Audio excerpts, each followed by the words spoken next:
बिस्मिल्लाहिर्रहमानिर्रहीम। अब हम 13.1 थ्योरम करते हैं। ये भी एक छोटा सा थ्योरम है और इम्पोर्टेंट भी है।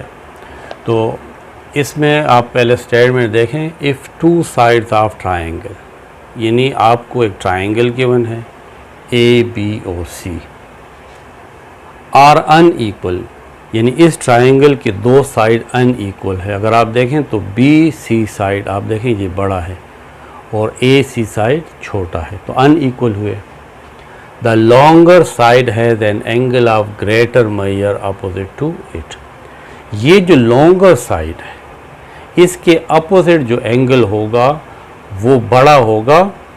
अगर हम बात को कंप्लीट करें तो इसका मतलब ये है कि जो साइड बड़ा है उसके सामने वाला एंगल भी बड़ा होगा उस साइड के एंगल से जो छोटा है। ये साइड छोटा है ए सी साइड, तो इसका ये जो एंगल बी है ये इस angle C A B angle से छोटा होगा, क्योंकि ये एंगल इस साइड के सामने है और ये साइड बड़ा है।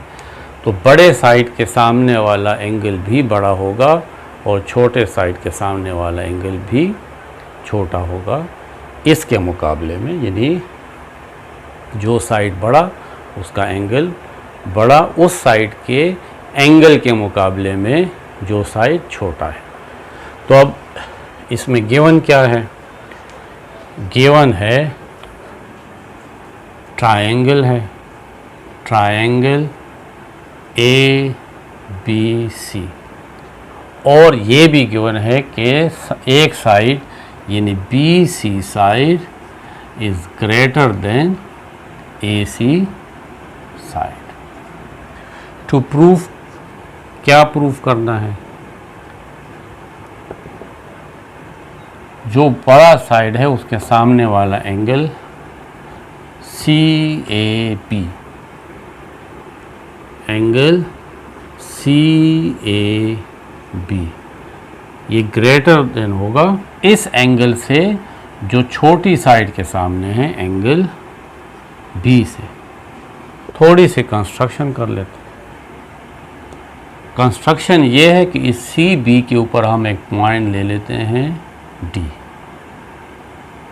और ये पॉइंट इस तरह हमने लिया है कि सी डी ये लेंथ और सी ए लेंथ यानी ए सी लेंथ या सी ए लेंथ ये आपस में इक्वल है, और ए को डी के साथ ज्वाइन कर लेते हैं।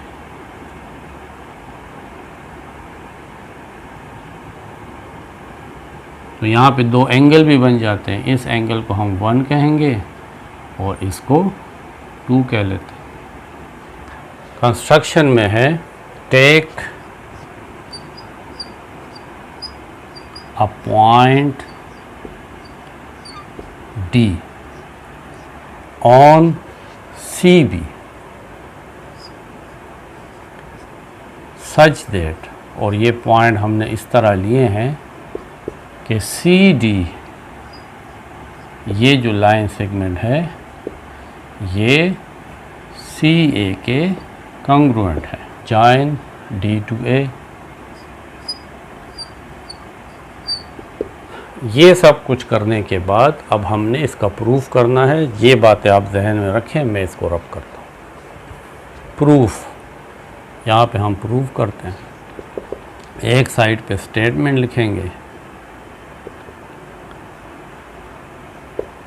और यहाँ पे रीजंस लिखेंगे। पहले आ जाए इस ट्रायंगल को देखें जो अभी हमने कंस्ट्रक्ट किया है। In triangle A C D हमने कंस्ट्रक्शन ये की है कि डी हमने सी बी पे इस तरह पॉइंट लिया है कि सी ए और सी बी आपस में कॉन्ग्रुएंट हैं। C A is congruent to C D, ये हमारी कंस्ट्रक्शन थी। अब हमने एक थ्योरम पढ़ा था जो ये है कि अगर साइड्स आपस में कॉन्ग्रुएंट हो तो उसके अपोजिट एंगल भी कॉन्ग्रुएंट होंगे, क्योंकि सी ए और सी बी साइड आपस में कॉन्ग्रुएंट है, इसलिए angle 1 is congruent to angle 2। इसको हम लिख सकते हैं कि angles opposite to congruent sides, क्योंकि साइड्स आपस में कॉन्ग्रुएंट हैं, साइड्स आपस में इक्वल हैं, तो इसके अपोजिट जो एंगल होंगे वो भी कॉन्ग्रुएंट होंगे। बट अब एक बात आ गई कि ये जो एंगल 2 है, मेजरमेंट ऑफ एंगल 2, ये ग्रेटर देन होगा मेजरमेंट ऑफ एंगल बी। क्यों? देखिए, याद रखें कि अगर आपके पास ये एक ट्रायंगल है और अगर आप इस साइड को बढ़ा दें तो ये इस ट्रायंगल का एक्सटीरियर एंगल बन जाता है। तो ये एक्सटीरियर एंगल इन दो इंटीरियर एंगल से बड़ा होगा, ये वाला नहीं, एडजेसेंट वाला नहीं। एक्सटीरियर एंगल हमेशा नॉन एडजेसेंट इंटीरियर एंगल से बड़ा होगा, क्योंकि ये दो एंगल इंटीरियर भी है और एडजेसेंट नहीं है, इसके साथ मिला हुआ नहीं है। ये एंगल जो है इसके साथ एडजेसेंट है। अगर आप इसको आगे बढ़ा दें तो फिर ये भी एक्सटीरियर बन जाता है। तो ये एक्सटीरियर एंगल इन दो इंटीरियर एंगल से बड़ा होगा। इसी बात को जहन में रखें। इस ट्रायंगल को देखें, ये triangle A B D, triangle A B D. इस ट्रायंगल में ये एंगल बी इंटीरियर है और ये एंगल 2 एक्सटीरियर है। अगर आप समझ लें कि यहाँ पे कुछ भी नहीं है, बस ये एक्सटीरियर है और ये इंटीरियर। अगर आप इसको इस तरीके से अलहदा से बना लें, देखें ये ए है, ये बी है और ये डी है। इसको थोड़ा सा आगे ले जाए तो देखिए ये एक्सटीरियर बन जाता है और ये 2 है। तो ये 2 इस ट्रायंगल का एक्सटीरियर है, तो एक्सटीरियर एंगल इंटीरियर एंगल से बड़ा होगा, यानी एंगल 2 एंगल ए से भी बड़ा है और एंगल 2 इस एंगल बी से भी बड़ा है। तो हम कहेंगे exterior angle of triangle A B D, A B D. तो यहाँ पे अब हमें ये फाइंड हो गया है कि एंगल 2 एंगल बी से ग्रेटर है, लेकिन एंगल 1 और 2 तो आपस में इक्वल है। इस वजह से हम लिख सकते हैं एंगल 2 की जगह एंगल 1, क्योंकि ये आपस में इक्वल है। Is greater than measurement of angle B. और इसके साथ वजह यही लिख सकते हैं कि चूँकि measurement of angle 1 is congruent to measurement of angle 2। ये सब कुछ करने के बाद यहाँ पे अब आप रुक जाएं और एक और बात करते हैं।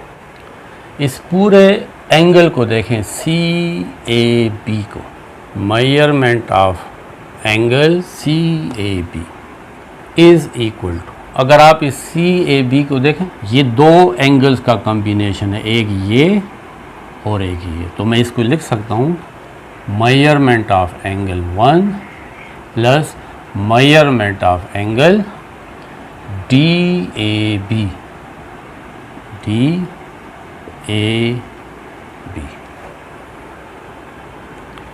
अब अगर ये बड़ा एंगल इन दो एंगल के बराबर है, इसमें से मैं ये जगह हटा दूँ, यानी इसको मिसाल से इस तरह समझ लें, 5 is equal to 2 plus 3, 5 equal होता है 2 प्लस 3। इसमें से ये मैं 3 हटा दूँ तो फिर क्या आप इक्वल लिख सकते हो? फिर आप लिखोगे कि 5 इज़ ग्रेटर देन 2। अब ये साइड ज़्यादा हो गया और ये साइड कम। यहाँ पे भी देखें, सी ए बी दो एंगल्स का सम है, इसका और इसका। तो measurement of angle C A B, अगर मैं इसमें से ये हटा दूँ, सिर्फ मेजरमेंट ऑफ एंगल 1 लिखूं तो फिर ये ग्रेटर देन हो जाएगा मेजरमेंट ऑफ एंगल 1, यानी CAB is greater than measurement of angle 1.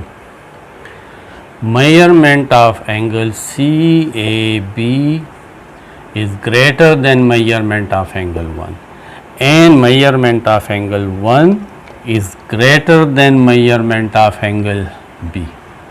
measurement of angle CAB 1 से बड़ा है और एंगल 1 एंगल B से बड़ा है, तो अगर बीच में से ये हटा दूं तो मैं कह सकता हूं कि measurement of angle CAB is greater than measurement of angle B. यानी अगर मैं कहूं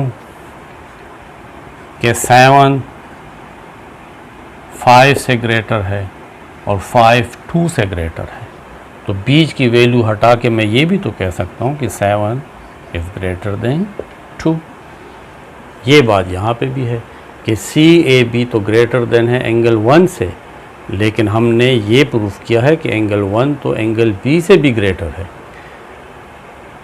इसका मतलब हुआ कि ये CAB एंगल B से ग्रेटर होगा, क्योंकि CAB तो 1 से छोटा है और 1 CAB से छोटा है. यानी अब हम कह सकते हैं कि CAB एंगल, ये वाला angle, is greater then angle B. सामने वाला बड़े साइड का एंगल बड़ा होगा, यही हमें प्रूफ करना था.